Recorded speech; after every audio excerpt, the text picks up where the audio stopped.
I'm going to talk about three kind of odd Kentucky laws that can trip up lenders.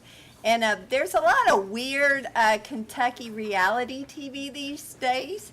Do y'all watch any of it? The Wild Man or and all the weird Kentucky reality TV shows have one thing in common. The actors have no teeth. Have you noticed? No teeth on any of them. Well, unfortunately, these laws have teeth. So watch out or they may bite you.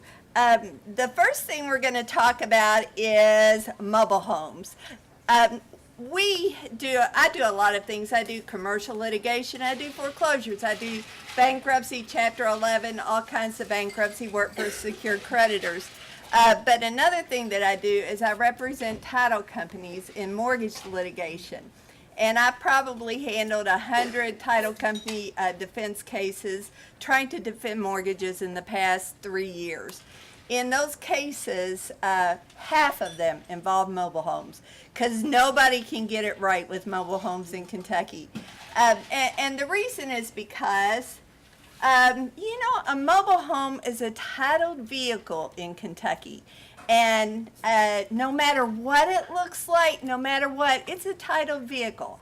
And all these companies that do mortgage loans who are from out of state and whatnot can never get this right because they never get liens on the title. And a mobile home is a titled vehicle, even if, whatever it looks like. This may look like a mobile home to you. Do you like this one?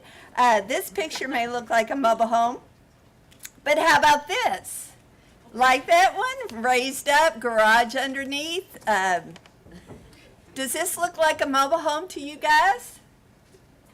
How about these? Do these look like mobile homes to you? Regardless, they're all mobile homes. If your mobile home is got a basement dug out underneath of it, has a garage attached, has a 2-story addition attached, is totally, in your mind, the term is affixed to the land, it's still a mobile home in Kentucky because nothing you can do to a mobile home makes it real estate unless you comply with the law for that, which is very specific. So nothing physically that you do to the home renders it anything other than a titled vehicle, and you must perfect on the title. So all these things, they're all titled vehicles. They all have to be perfected on the title. How can you not perfect on the title? How can a mobile home actually be affixed to the land such that you don't have to perfect on a title? That's statute KRS 186A.297 is the only way to do it. And if a mobile home is permanently affixed to the land, then the owner of the mobile home has to file an affidavit of conversion swearing that it's been permanently affixed to the land, and they have to surrender the title to the county clerk. So the title has to be surrendered, and the affidavit of conversion has to be filed in the real estate records. If you do this and comply with 186A.297, then it is real estate at that point, and you can take a mortgage on it, and the mortgage will perfect your lien. But until that point, the lien has to be on the title, and nobody gets this right.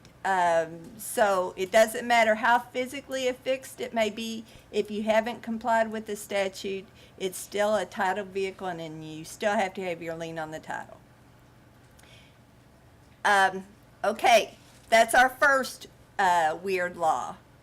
Our second weird law that has some teeth here is releasing liens on real estate.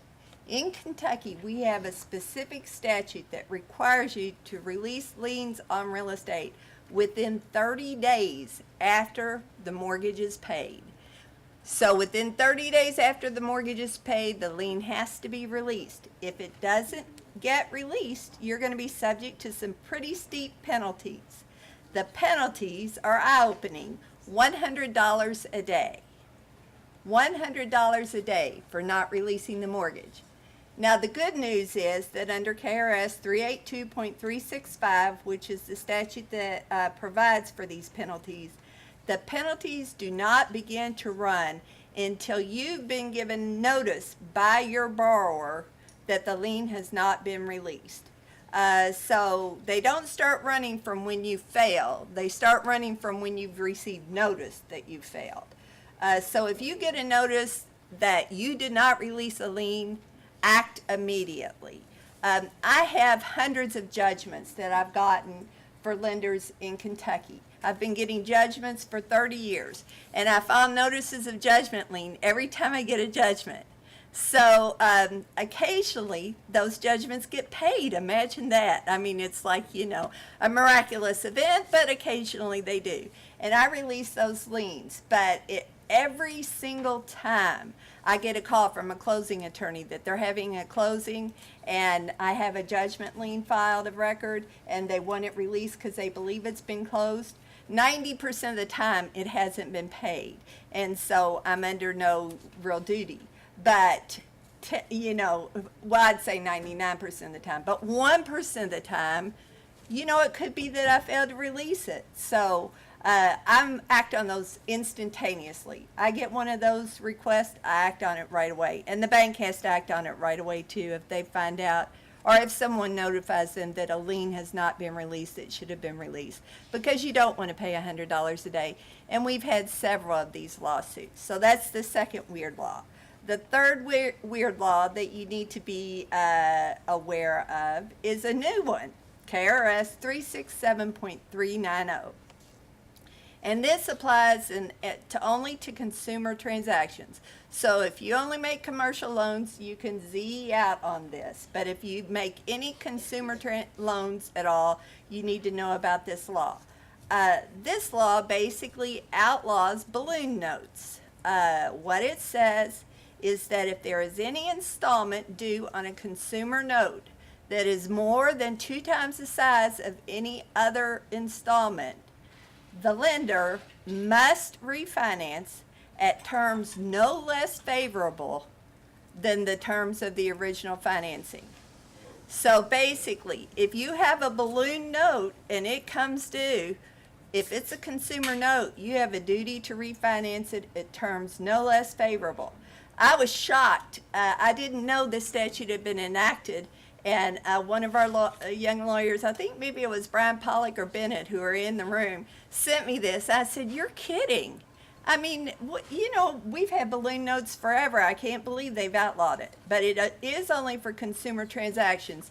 And also, there's an exception if it secures a mortgage, an original mortgage, a mortgage for the purchase or construction of a home, then there's an exception for that. But otherwise, if you have a home equity loan or any other kind of consumer loan that has a balloon in it, you're going to have to refinance it in terms no less advantageous than the original loan.